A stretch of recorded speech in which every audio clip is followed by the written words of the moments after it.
Welcome to Startup to Scale, a podcast by Foodbevy. I'm your host, Jordan Buckner. Join me as I talk to aspiring entrepreneurs, seasoned industry experts, and everyone in between as we unlock the keys to growing from startup to scale. Growing your retail, you might be thinking, when is it time to start planning for managing my promotions and trade spend? Deductions, promotions, they get pretty complicated once you expand beyond a couple of retailers. Have you thought about what you need internally to be ready for such a system? Do you have the right team in place? And does that team have the skill sets needed? How much guidance are you actually going to need to make sure that you're covering everything that you need to know and tracking how successful your programs are? So to answer these questions, I invited on Chris Ambarian, who's the co-founder of Promomash, to provide his perspective after working with dozens of brands through this transformation. Chris, welcome. Thanks, Jordan. Nice to see you again. I know, I love talking to you. So looking forward to jumping in. I'd love to have you, for the audience, share what brands typically do when they're managing trade spend, promotions, when they're getting started at retail. I know a lot of them are probably starting in Excel, right? What does that look like at the beginning? Yeah. God bless Excel. It's a wonderful tool until it's not. And brands typically go through, probably everybody on here realizes, unless it's your first rodeo, that as you grow, at some point Excel just becomes untenable. Probably a couple of $1 million in, the first headache that becomes completely unmanageable is deductions, which is kind of the spend half of it. But then even eventually the promotion part, probably around $5 million, $10 million for sure in promotions, and managing that part of income generation, that starts to become untenable. And then as your business grows even beyond that, every aspect of it is both too big to handle and also needs to be integrated if you're going to get a good picture of what's going on in your business. So I know when I started selling to Whole Foods with T-Squares, they would say things like, all right, this number of years ago, we want to do a 20% off promotion across all our stores in the Midwest region during this time period, right? And we were selling direct, so those are going right to Whole Foods. But if you're selling to them through UNFI, then they'll go through a distributor. So where did the complexity start to happen when you're running promotions? Gosh, the whole subject is a little bit complex. I like to back up to give you just a perspective of why even bother with TPM. I think TPM is, like so many things, a bit of a misnomer, or maybe doesn't even describe the challenges. You're in business, and in business, you're generating income and you're having expenses. That's kind of the lens through which you ought to be evaluating everything you do. In CPG, it starts to get complex really fast, because it's not a matter of just saying, hey, please buy my stuff. They send you an order, you send them a bill, they pay you, and it's done. There's this whole infrastructure built around promoting your product. And then that multiplies the income generating side of activities by a factor of 5. And then because you promoted, you generate a bunch of expenses, and that multiplies that by about a factor of 10. And so you end up with all of this data trying to piece the picture back together after you've already broken it into a million pieces. And so in order to look at everything, you need to look at all the transactions, non-promoted, promotions, and all the expenses that the promotions generate, and all the expenses that the non-promotions generate. So it's every day, it's promotions, it's 3 levels of distribution. It's super complex, and it's hard to keep track of it all. Yeah, I think the thing that a lot of brands start to realize is that if you're doing a promotion in a single retailer, it's fairly easy to track what's going on. But it gets complicated, I think, at 2 levels. Once you start working with a distributor, because the thing that, if you're in the industry, you realize it, but those new don't always realize it. It's this complicated relationship where technically the distributor is your customer. Right. But then the retailer is just a weird, mostly solid line where they're still dictating a lot of things. Right. You're not actually seeing them. If you couldn't make it more complex and unworkable if you set out to do it. So I know, only something that happens over time. Nature of our beast. If you do 20% off, let's say, promotion through a retailer, then distributors also add in a management fee on top of that. Let alone the type of discount. So you talk for a second around off invoice promotions versus OIs versus manufacturer chargebacks, and how those kind of play into things? That's an interesting question. So the thing I like to do is always go back to the original question. What's the original question? Is this piece of business good? How am I doing here? And in order to do that, you need to stack up all your incomes and all your expenses, whether it's direct or indirect or whatever. And the problem for us is, number one, is ton of data. And number two, it's kind of Swiss cheesy. You don't have the whole picture at every step. And so a lot of times you're having to fill in the blanks or make best educated guesses, but really your effort dollar is best spent trying to get the data and filling in the picture and then actually looking at the picture. It's so easy to fall down on any one of those pieces. And that's why I think, the subject coming into today is, are we ready for TPM? I think the biggest challenge is mentality going in. What are your expectations? So when it comes to like a type of promotion, you have to be able to see the invoice that you're looking at, and you have to keep track of that expense. I can't tell you how many brands I've seen who just in the spirit of expediency, they kind of deal with net numbers and don't keep track of what came off the invoice as an expense item that they can then look at as part of some P&L somewhere. It just disappears. And so that becomes this mysterious source of low margins that you can't manage. And so it's really hard to have the temperament, the mentality, the discipline to keep track of everything and have a place to put everything so that you can later stack it up and slice it and dice it and find out how you're doing. I would probably say, and let me know if you agree, that any brand who's running promotions through a distributor is losing more money than they think they are. Oh. Is a lot. Understatement of this century, as far as I know. That's for sure. For sure. People are, we have a pretty thorough system ourselves that we bring to brands, and it's surprising. People ask who I am. I say I'm the world's best disguised optimist. My credo is that truth shall set you free, but first it's going to piss you off or upset you. And what's that? And that's brands coming in, getting a picture for the first time, and they're like horrified at just where the money's going and how much of it's going.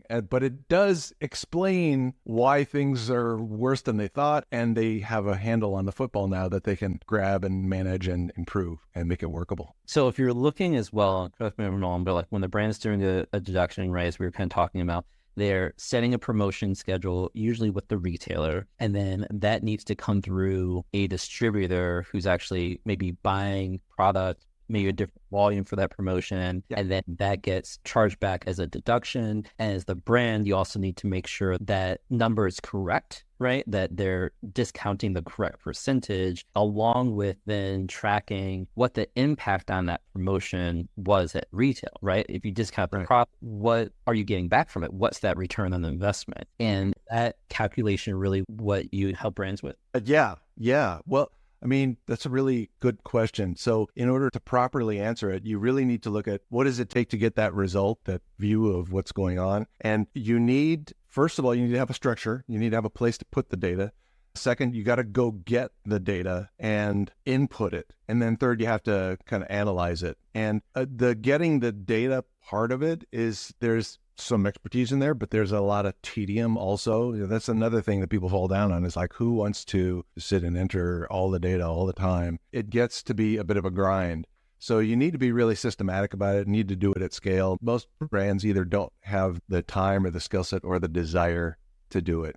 And then your option, if you don't want to do it, is you either don't do it or you hire somebody else to do it. It's the only way around it. If you want to see what's going on, you have to do it though. The expenses you're talking about, probably aside from your cost of goods, it's the biggest expense item on your P&L. You have to look at this if you want to manage it because it's far more manageable than anything else on your P&L. Yeah. And I would actually say that as a brand, you need to build that habit early, because if you don't build that habit early, then you're going to lose so much money, as you mentioned, right? Like you are too young to be so wise. Right. Like, and I'll tell you just a quick story as well. Like when I was selling T-squares, we were selling through KeHE to Jewel Osco Alberts in the stores. And we kept getting all these deductions off every invoice. And after 5 months of seeing those, I finally sat down to calculate what we were seeing. And it was something like 30% of everything that we sold to that retailer came back as a chargeback, where we sold them product and they requested a refund from it. And it took me another, weeks to really get an answer. Turns out like some of our product went to the retailer, they weren't selling it, it was coding. They can return it back to the distributor for a full refund. And there was a fee on top of it. Yeah. And it's because the retailer and we weren't able to work with them to properly merchandise and get that product moving because we had no relationship with their retail team. And so we just wasted, tens of thousands of dollars. Sure. And if we had seen that and had a system in place from the beginning, we could caught that a lot earlier, stop shipping them product earlier, or find a way to work with the retailer better to get that product sold instead of losing out on everything we sold to them. Yeah, absolutely. And we hear that all the time. I'm not talking, your audience is not P&G. It's not, any of the Con Ag companies. This is people trying to break into the industry and establish a firm foothold, somewhere less than, let's say, $500 million a year. That's probably where your audience is. And those bigger companies, the reason I mention that is the bigger companies, they have all these systems in place. Establishing the systems, preferably early on, is critical. Let me tell you why. If you're one of those smaller companies, if you want a scale of what you're up against, just imagine yourself and your brand as a truck, okay? And you pull up to the docks of KeHE or UNFI, any one of their distribution centers, and you see that flow of trucks coming in and out of that place, and all the trucks are bigger than yours, and they come multiple times a day, and there's 58 docks, and it's like you realize, man, I'm up against a big machine here, and they're established. They've been around for decades. I've been around for 5 years or 10 years or whatever. And so you're coming into this game, you're sitting down at a poker table, and you're kind of wondering what's going on. Guess what? You're going to get your clocks cleaned unless you are managing this, you've done your homework, and you are managing this tightly. And you need to get in there and not let things get 5 months, let alone 5 years, out of hand, because everybody gets used to dragging that much money out of you until you either die or call them out. So let's break down what it takes to then get set up with a TPM or a trade promotion management system. What does that process look like? I know you help a lot of brands get set up. Is it easy to start building those processes, or what does it really take? And when do brands... Well, let's get back to the truth shall set you free idea. The truth is, it's going to be work. Now, you can minimize your work, but it's still going to be work. And it's going to be heartbreaking, backbreaking, but breaking work. We can have a conversation with you. We don't have to sell you anything. We can have a conversation with you, let you know what you're in for. But there's going to be work in setting it up. If you do it yourself, it's going to be a lot. Basically, you're inventing the wheel and figuring out how to produce them and all that stuff, along with every other brand. That's not the efficient way to do it. You want to go buy a wheel from somebody. Focus on what you do and be efficient about buying. Search for a good deal and buy effectively. So assuming that you're going to outsource at least part of this, and that's also a big question. Do you outsource everything lock, stock, and barrel, or do you outsource parts of it or whatever? And that is, again, back to the mentality idea. What are you up for? You need to know that you need somebody in your company who's responsible for the information flow and responsible as a fiduciary. You can have somebody do a lot of the work for you and present it to you, but you still have to make the decision and you still have to take responsibility for the decision. So you kind of got to take responsibility for ensuring that everything flowed right. They made all the same assumptions as you would have if you had done it, that you're good with the decision. It's the best possible presentation and decision that you can make. So you have to be up for that. You can't hand it off to somebody else and blame them. That's not the way. So if you're going into it, you should be going into it looking at it not only as a functional service, but also as a partnership. I think definitely you should be oriented to, I got to go get married here. Where does the time come into it? Is it making sure, I'm sure it's probably a combination of all of it, but it's like... For the time for the brand, you mean? Well, yeah, the time for the brand in terms of getting set up with a TPM. Is it, in managing it, is it making sure you're accurately putting in all your sales programs? Is it linking and looking at deductions, kind of? Yeah. Well, so the good news is that this kind of thing probably took a year and a half, a couple of decades ago, and it's come way down.